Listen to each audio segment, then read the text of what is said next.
নমস্কার বন্ধুরা, ভালো সময় চ্যানেলে আপনাদের সকলকে স্বাগত জানাই। রাতে ঘুমানোর আগে এবং সকালে ঘুম থেকে ওঠার পর ভগবান শ্রীকৃষ্ণের কণ্ঠস্বর অবশ্যই শুনতে হবে। এটি আপনার জীবন বদলে দেবে। আসুন আমরা শ্রীকৃষ্ণের বাণী শুনি। শ্রীকৃষ্ণ বলেছেন, একজন অলস ব্যক্তি কখনো সফল হতে পারে না। যে ব্যক্তি জীবনে আরাম করতে ভালোবাসে সে কঠোর পরিশ্রম করতে পছন্দ করে না। সেই ব্যক্তি কিভাবে সফল হতে পারে? অতএব যদি আপনি কোনো কাজ করতে চান তাহলে এখন থেকে অলসতা ত্যাগ করুন। কোনো ব্যক্তিরই তার নিজের কাজ স্থগিত রাখা উচিত নয়, কারণ সেই ব্যক্তি সময়ের জন্য প্রস্তুত নয়। কাজকে গুরুত্বপূর্ণ না মনে করে সে অপ্রয়োজনীয়ভাবে দুঃখিত হয় এবং শেষ পর্যন্ত তার কাছে কোনো কিছু করার সময় থাকে না। যে কোনো ব্যক্তি জীবনে সফল না হওয়ার প্রধান কারণ হলো নিজের ওপর আত্মবিশ্বাসের অভাব। কেবল সেই ব্যক্তি জীবনে সফল হয় যে ব্যক্তি নিজের উপর বিশ্বাস রাখে। সে কখনো অসফল হতে পারে না। একবার দানবীর কর্ণ ভগবান শ্রীকৃষ্ণের কাছে তার দুর্দশার কথা বর্ণনা করে বলেছিলেন, হে প্রভু, আমি যখন জন্মগ্রহণ করেছি তখন আমার মা আমাকে ত্যাগ করেছিলেন। কি অপরাধে? দ্রোণাচার্য আমাকে শিক্ষা দিতে অস্বীকার করেছিলেন, কারণ তিনি আমাকে ক্ষত্রিয় মনে করতেন না। এতে আমার দোষটা কোথায়? দ্রৌপদীর স্বয়ম্বরেও আমাকে অপমান করা হয়েছিল, কারণ আমি রাজপরিবারের সদস্য ছিলাম না। এর জবাবে শ্রীকৃষ্ণ বললেন, হে কর্ণ, মন দিয়ে শোনো, আমি যখন জন্মায় তখন কারাগারে ছিলাম। জন্মের সঙ্গে সঙ্গে মৃত্যুও আমার অপেক্ষায় ছিল। জন্মরাতেই আমাকে আমার বাবা মায়ের কাছ থেকে আলাদা হতে হয়েছিল। গোকুলে পৌঁছে গরুর গোবর হাতে নিতে হয়েছে, গরু চড়াতে হয়েছে। ছোটবেলায় হাঁটতেও পারতাম না, অথচ তখনই আমাকে মারার জন্য বহুবার চেষ্টা হয়েছে। আমার শৈশবে কোনো শিক্ষা ছিল না, ছিল না রাজপ্রাসাদ, না গুরুকুল। আমার কোনো বিশাল সেনাও ছিল না। তবুও আমার মামা আমাকে তার সবচেয়ে বড় শত্রু মনে করতেন। আমার জীবনও নানান কষ্ট আর প্রতিকূলতায় ভরা ছিল। জীবনে তুমি কতবার অপমানিত হলে সেটা বড় কথা নয়। গুরুত্বপূর্ণ হলো তুমি সেই অপমানকে কিভাবে গ্রহণ করো, তোমার জ্ঞান ও যোগ্যতাকে কিভাবে কাজে লাগাও, আর কিভাবে সব বাধা পেরিয়ে সামনে এগিয়ে যাও, সেটাই আসল। যখন তুমি শুধু বই থেকে শিখতে পারো না, তখন সেটাই জীবনের সবচেয়ে গুরুত্বপূর্ণ শিক্ষা। তুমি অনেক কিছু শিখতে পারো খারাপ বা কঠোর মানুষদের কাছ থেকেও। ভুল শুধুমাত্র সেই মানুষই করে যে পরিশ্রম করে। একটি মূল্যহীন মানুষের জীবন শেষ হয় অন্যদের মধ্যে দোষ খুঁজতে খুঁজতেই। মানুষের সম্মান তখনই শেষ হয় না যখন প্রয়োজন শেষ হয়। সম্মান তখনই হারিয়ে যায় যখন সম্মানের অনুভূতি শেষ হয়ে যায়। কথা বলতে শেখো, না হলে সারা জীবন শুধু অন্যদের কথা শুনে যেতে হবে। তুমি যতদূর পারো উঁচুতে উড়ে যাও, সেই জায়গা থেকে যেখানে মাটিটা স্পষ্ট দেখা যায়। তোমার প্রতি সত্যিকারের যত্ন শুধু তারাই নেয় যারা তোমার নীরবতার ভেতরেও তোমার কথা শুনতে পায়। চিন্তা করো, কিন্তু এতটাই করো যাতে সেটা তোমাকে জয়ী হতে সাহায্য করে। এতটা নয় যে সেটা তোমার পুরো জীবনটায় গ্রাস করে ফেলে। তুমি যত বুদ্ধিমত্তার সঙ্গে কথা বলো না কেন, শ্রোতা তোমার কথা বুঝবে তার নিজের জ্ঞান আর চিন্তাধারার সীমার ভেতরেই। বিশ্বাস করো যে এক সময় তোমাকে ভুলে গেছে, সেও একদিন তোমাকে মনে করবে। শুধু সেই সময়ের অপেক্ষা করো যেদিন এর মানে স্পষ্ট হবে। এটাই জীবনের গল্প। এখানে তুমি তোমার পছন্দের ভূমিকা পাও না। জীবন নিজের কাঁধেই বাঁচতে হয়। শুধু শেষ যাত্রার সময়ে অন্যের কাঁধে ভর করা যায়। তোমার হাসি তোমার মুখে ঈশ্বরের স্বাক্ষর। এ কথা কখনো ভুলে যেও না। তোমার চোখের জল বা রাগ যেন সেই স্বাক্ষর মুছে না দেয়। কেউ জন্মগতভাবে তোমার বন্ধু বা শত্রু নয়। আমাদের আচরণ ও কথা বার্তায় মানুষকে বন্ধু বা শত্রু বানায়। যে মানুষ সবসময় নিজের কষ্টে কাঁদে, সুখ তার দরজায় এসে ফিরে যায়। যার মনে আশা থাকে, সে জীবনে প্রতিটি পরীক্ষায় উত্তীর্ণ হয়। সবাই আপনার নিজের নয়, এটাই সত্য।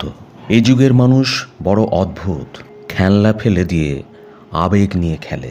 মহান মন চিন্তা করে ভাবনা নিয়ে, গড়পড়তা মন আলোচনা করে ঘটনা নিয়ে, ছোট মন আলোচনা করে মানুষ নিয়ে। ভগবান শ্রীকৃষ্ণ বলেছেন, এই 5 জায়গায় নীরব থাকা উচিত। প্রথমত, যেখানে তোমার কথার কোনো মূল্য নেই। দ্বিতীয়ত, যেখানে কথা বললে পরে অনুতাপ হবে। তৃতীয়ত, যেখানে তোমার কথা কারো হৃদয় আঘাত করতে পারে। চতুর্থত, রাগের সময়, কারণ রাগে মানুষ না ভেবে না দেখে সব বলে ফেলে। পঞ্চমত, যেখানে তোমার বোঝানোর মতো কেউ নেই।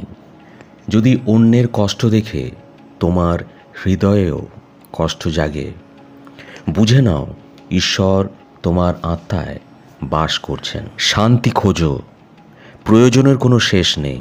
সব লড়াই কেবল চাওয়া পাওয়া নিয়ে। যার ইচ্ছে পরিষ্কার, অনেক সময় মানুষ তার বিরুদ্ধেও যায়। যদি কেউ তোমার থেকে বিরক্ত হয়ে যায়, তাকে যেতে দাও। কারণ বোঝা হয়ে থাকার চেয়ে স্মৃতি হয়ে থাকা ভালো। মিথ্যের বাজার টেকে না, একমাত্র সত্যই চিরন্তন। কারো বর্তমান দেখে তার ভবিষ্যৎ নিয়ে ঠাট্টা করো না, কারণ সময়ের এত ক্ষমতা আছে যে ধীরে ধীরে কয়লাকেও হিরেতে পরিণত করে। আগামীকাল করব, এই একটি শব্দ মানুষকে পিছিয়ে দেয়। অতিরিক্ত কথা বলা যেমন খারাপ, অতিরিক্ত চুপ থাকাও তেমনই। যেমন অতিবৃষ্টি ক্ষতি করে, অতিরিক্ত রোদও ক্ষতি করে। আমরা নিজের ইচ্ছে যেমন জন্মাইনি, তেমনই মৃত্যুও নিজের ইচ্ছেই হবে না। তাহলে জন্ম মৃত্যুর মধ্যবর্তী সব কিছু কীভাবে আমাদের ইচ্ছে মতো চলবে? জীবনের সুযোগগুলো গ্রহণ করো, কিন্তু কারো বাধ্যবাধকতায় নয়। যদি জীবন তোমাকে সুযোগ দেয়, সেটাকে প্রতারণা ভেবো না, এটাই সৌভাগ্য। আজকের যুগে সুখী থাকতে হলে কিছুটা স্বার্থপর হতে হয়, এটাই বাস্তবতা। যে আমাদের অনুভূতির মর্যাদা দেয় না, তার জন্য পাগল হওয়া প্রেম নয়, বোকামি। যেমন হাওয়া দিক বদলায়, তেমনি আশীর্বাদও তোমার কঠিন সময় বদলে দিতে পারে। হৃদয়ে যা আছে তা বলার সাহস রাখো, আর অন্যের হৃদয় বোঝার জ্ঞান রাখো, তবে সম্পর্ক ভাঙবে না। পরিশ্রম, সাহস ও ইতিবাচক চিন্তার সাহায্যে মানুষ কঠিনতম পরিস্থিতিতেও সাফল্য পেতে পারে। যে কাজ শুরুই করে না, সে কখনো শেষ করতে পারে না। কোনো কাজের সবচেয়ে কঠিন অংশ হলো তার শুরুটা। ভগবান শ্রীকৃষ্ণ বলেছেন, কখনো হাল ছেড়ো না। আজ কঠিন, কাল ভালো হবে, আর পরশু হবে সোনালি। যার ইচ্ছে শক্তি আছে, তার কাছে কিছুই অসম্ভব নয়। অন্যকে বোঝা কঠিন হলে নিজেকে বোঝো। দেহ মাটির, নিঃশ্বাস ধার করা, তবু গর্ব করি। সমস্যা জীবনের ভাড়াটে অতিথি। যে সমস্যা পায়ে মারায় সে জেতে, যে মাথায় তোলে সে হারে। অনেক সময় আমরা বড় বিপদ থেকে বেঁচে যাই, যেন কেউ আমাদের রক্ষা করেছে। সেই অদৃশ্য শক্তিকেই আমরা ঈশ্বর বলি। তাই মনে রাখো, যখন পৃথিবী তোমাকে ছেড়ে দেয়, ঈশ্বর তোমার হাত ধরে। রাগের আগে কিছুটা অপেক্ষা করতে শেখো, ভুলের সামনে কিছুটা নত হতে শেখো। এগুলো না জানলে জীবন নরকে পরিণত হবে। চিন্তিত থাকলে জীবন তোমাকে টেনে নিয়ে যাবে, আর নিশ্চিন্ত থাকলে তুমি জীবনকে টেনে নিয়ে যাবে। একাকিত্বেরও আনন্দ আছে, সেখানে কেউ তোমাকে ছেড়ে যাওয়ার ভয় নেই। তুমি নিজেকে দুর্বল ভেবেছ, নইলে যা তুমি পারো তার কেউ পারে না। ভাগ্য পরিবর্তন হয় পরিশ্রমে, চিন্তায় নয়। জীবন ছোট, তাই কাউকে তাড়া না করে নিজের স্বপ্ন পূরণ করো। সঠিক পথ কঠিন হলো সেই পথে পড়ে যাওয়ার ভয় নেই। শিশু পড়ে গিয়ে হাঁটতে শেখে, মানুষ ডুবে গিয়ে সাঁতার শেখে। আঘাতের ভয়ে পিছু হেঁটো না, কারণ আঘাতই মানুষকে দৃঢ় করে তোলে। ব্যর্থতার কটূক্তি অনেক শুনবে, কিন্তু হতাশ হয়েও না। এই সময়ই তোমাকে তোমার সত্যিকারের শক্তি চিনিয়ে দেবে। মায়ের পর মানুষকে বাঁচিয়ে রাখে কেবল সাহস। প্রকৃতি আমাদের সবাইকে হীরা বানিয়েছে, শুধু যিনি নিজেকে ঘষে পালিশ করেন তিনিই জ্বলে ওঠেন। সব কিছু বই থেকে শেখা যায় না, মানুষের কাছ থেকেও শেখা যায়। কোনো অভাবীকে অবজ্ঞা করো না। ঈশ্বর কখনো বাটি বদলাতে দেরি করেন না। আজ পথ তৈরি হয়েছে, কাল গন্তব্যেও পৌঁছবে। সাহসের সঙ্গে করা প্রচেষ্টা একদিন ফল দেবে। এই পৃথিবীতে কিছুই স্থায়ী নয়, না সময়, না ভালোবাসা, না ঘৃণা, না সম্পর্ক। যদি কেউ তোমাকে না বোঝে, চিন্তা করো না। ভালো মানুষ আর ভালো বই সবাই বোঝে না। বন্ধুত্ব স্বার্থ নয়, এক বিশ্বাস। যেখানে সুখ লুকিয়ে থাকে, যেখানে দুঃখে পাশে থাকা দায়িত্ব, যেখানে মিথ্যে প্রতিশ্রুতি নয়, সত্য প্রচেষ্টা থাকে। যে সত্য বলে ও সঠিক পথে চলে, সে পৃথিবীর কাছে তেতো লাগে। প্রশংসা সহজ, কিন্তু অপমান করার আগে ভাবো। নিবেদন শব্দটি ছোট, কিন্তু যিনি একে জীবনে প্রয়োগ করে তার জীবন বদলে যায়। যখন সম্পর্ক তোমাকে কাঁদাতে শুরু করে, তখন উপেক্ষা করতে শেখো। জীবন সহজ হয়ে যাবে। ব্যথা আসার আগে যে দুঃখী হয়, সে প্রয়োজনের চেয়ে বেশি কষ্ট পায়। ব্যর্থতা জীবনের একটি অংশ। যে কখনো ব্যর্থ হয় না, সে কখনো শেখেও না। যে সময়ের সঙ্গে লড়ে নিজের ভাগ্য গড়ে, সত্যিকারের সেই নিজের ভাগ্য পরিবর্তন করতে পারে। আগামী চিন্তা করো না, সময় নিজেই তোমার চিত্র বদলাবে। সুখ আসে স্বাধীনতা থেকে, আর স্বাধীনতা নির্ভর করে তুমি কতটা অসুখী তার ওপর। বিশ্বাস ছাড়া কোনো সম্পর্ক টেকে না। গতকালের ভুলের জন্য আজকের দিন নষ্ট করো না। যে লক্ষ্য হারিয়ে ফেলে সেই সফল। শ্রীকৃষ্ণ বলেন, মানুষের ধ্বংসের 5 কারণ: অনিদ্রা, রাগ, ভয়, ক্লান্তি এবং কাজ ফেলে রাখার অভ্যেস। সাফল্য সুখের চাবি নয়, সুখই সাফল্যের চাবি। তুমি যা করছো ভালোবেসে, তুমি সফল হবেই। যে অন্যের ভালো করে তাকে অনেক কষ্ট সহ্য করতে হয়, কারণ ফল ভরা গাছে পাথর পড়ে। সত্য পথে উপার্জিত অর্থ সুখ দেয়, প্রতারণায় উপার্জিত অর্থ কষ্ট দেয়। নীরবতার চেয়ে বড় উত্তর নেই, ক্ষমার চেয়ে বড় শাস্তিও নেই। যখন পরিশ্রমে স্বপ্ন পূরণ হয় না, তখন পথ বদলাও, নীতি নয়। গাছ যেমন পাতা বদলায়, শিকড় নয়। যদি কারোর সংস্পর্শে এসে তোমার চিন্তা পরিশুদ্ধ হয়, বুঝে নাও সে সাধারণ নয়। কঠিন সময় তোমাকে শক্তিশালী করে তোলে। বুদ্ধিমান সেই যে অন্যের গুণ দেখে শেখে, ঈর্ষা করে না। আজকের যুগে অর্থই ঈশ্বর। টাকা থাকলে খারাপ কাজও ক্ষমার যোগ্য। কলিযুগে খারাপের সঙ্গে খারাপ নাও ঘটুক, ভালো মানুষের সঙ্গেই খারাপ ঘটে। কাউকে এতটা গুরুত্ব দিও না যে সে তোমার মুখের হাসি কেড়ে নেয়। তোমার সমস্যা সবার সঙ্গে শেয়ার করো না। 80% মানুষ পাত্তা দেয় না, আর বাকি 20% খুশি হয় যে তুমি সমস্যায় আছো। শ্রীকৃষ্ণ বলেছেন, যে মানুষ সব বোঝে সে সময় এলে নিজেই বুঝে নেয়। সবাইকে তোমার কষ্ট বলো না। যে মিষ্টি কথা বলে সে সবসময় তোমার মঙ্গল চায় না। প্রত্যেকে নিজের কর্মফল ভোগ করে। ভালো মানুষ স্বার্থপর নয়, সে কেবল তাদের থেকে দূরে থাকে যারা তার সম্মান করে না। যে রাগে বা কাঁদতে কাঁদতে সব বলে দেয় সেই সত্যবাদী। কারণ রাগ আর কান্না মানুষকে সত্য বলতে বাধ্য করে। অতিরিক্ত প্রত্যাশা করো না। যত বেশি আসক্তি তত গভীর আঘাত। আয়না সম্পর্ক দুটোই ভঙ্গুর। আয়না ভাঙে ভুলে, সম্পর্ক ভাঙে ভুল বোঝাবুঝিতে। দুঃখ ও সুখ কেনা বেচা যায় না। যার সুখের জন্য তুমি সব দিতে চাও সেই মাঝে মাঝে তোমাকে কাঁদায়। রং দেখে বন্ধুত্ব করো না।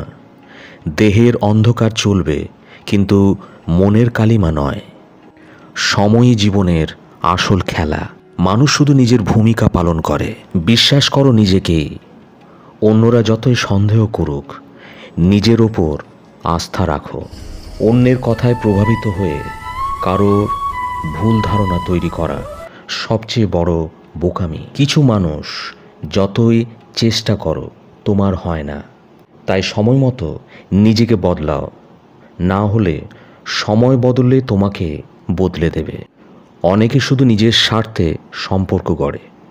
সৎ মানুষের মন ভেঙে দেয়, ভাবেন তার চেয়ে বুদ্ধিমান কেউ নেই, কিন্তু আসলে তার নিজের ভাগ্য ভাঙে। যদি কেউ চলে যেতে চায় তাকে যেতে দাও। ভালোবাসা মানায় সম্পর্কে, ভিক্ষেই নয়। উড়তে ডানা লাগে না, লাগে সহচর। যেমন স্ত্রীর জন্য স্বামী। এক সময় এক দারিদ্র মালী রাজপ্রাসাদে কাজ করত। সে নানা ফলের গাছ লাগিয়েছিল, যেগুলো ফল ধরলে রাজাকে দিত। রাজা খুশি হলে পুরস্কারও দিতেন। একদিন বাগানে আম, আঙুর আর নারকেল ফল ধরেছে। মালি ভাবল, আজ রাজাকে কোন ফল দেব। শেষে আঙ্গুর নিল। সেই সময় রাজা চিন্তিত ছিলেন। প্রতিবেশী রাজ্য আক্রমণে প্রস্তুতি নিচ্ছে বলে খবর এসেছে। রাজা গভীর চিন্তায় ডুবেছিলেন। মালি এসে চুপচাপ আঙ্গুরের ঝুড়ি রাখল। রাজা ভাবতে ভাবতে আঙ্গুর খেতে লাগলেন। অর্ধেক আঙ্গুর খেয়ে অর্ধেক ফেলতে লাগলেন, যা পড়ছিল মালির গায়ে। মালি বলল, প্রভু, আপনি খুব দয়ালু। রাজা প্রথমে খেয়াল করলেন না, আবারও আঙ্গুর ছুঁড়লেন। মালি আবারও বলল, প্রভু, আপনি দয়ালু। রাজা অবাক হয়ে জিজ্ঞাসা করলেন, আমি তোমার দিকে ফল ছুঁড়ছি, তাও তুমি ঈশ্বরের দয়া বলছো? মালি হাসল, বলল, আজ আমার বাগানে 3 রকমের ফল ছিল, আম, আঙ্গুর, নারকেল। ঈশ্বরের কৃপায় আমার মনে হলো আপনাকে আঙ্গুর দিতে। ভাবুন তো, যদি আমি নারকেল আনতাম তাহলে কি হতো? তাই বলছি, ঈশ্বর দয়ালু। রাজা তার কথায় গভীরভাবে ভাবলেন। তিনি বুঝলেন অকারণে তিনি চিন্তায় ভুগছেন। ঈশ্বরের কৃপায় আগেই বিপদের খবর পেয়েছেন, তাই প্রস্তুতির সময় পেয়েছেন।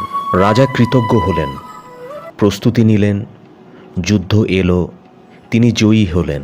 এই গল্প থেকে শিক্ষা, সময়ের চক্র এমনই, ভালো ও খারাপ দিন আসবেই। আমরা ভালো সময়ে ঈশ্বরকে ভুলে যাই, খারাপ সময়ে অভিযোগ করি, কিন্তু 2 সময়ই ঈশ্বরকে ধন্যবাদ জানানো উচিত, কারণ তিনিই পরিস্থিতি তৈরি করেন যাতে আমরা শক্তিশালী হই। ছোট সমস্যার মোকাবিলায় আমাদের বড় সমস্যার সামনে দাঁড়ানোর শক্তি দেয়।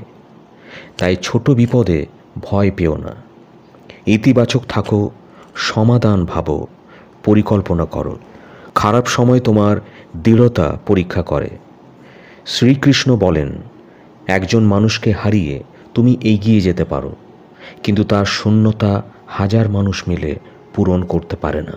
যে ধৈর্য ধরে অপেক্ষা করতে জানে তার সব কিছু একদিন হয়। যতক্ষণ না তুমি প্রতিকূলতার সঙ্গে লড়বে ততক্ষণ তা তোমাকে দমিয়ে রাখবে। শুধু সময়ের ভরসায় থেকো না। যার ভাগ্য জোরে তার হাত ফাঁকা থাকতে পারে, কিন্তু যে পরিশ্রম করে তার কখনো হাত ফাঁকা থাকে না। শ্রী রাধে কৃষ্ণ।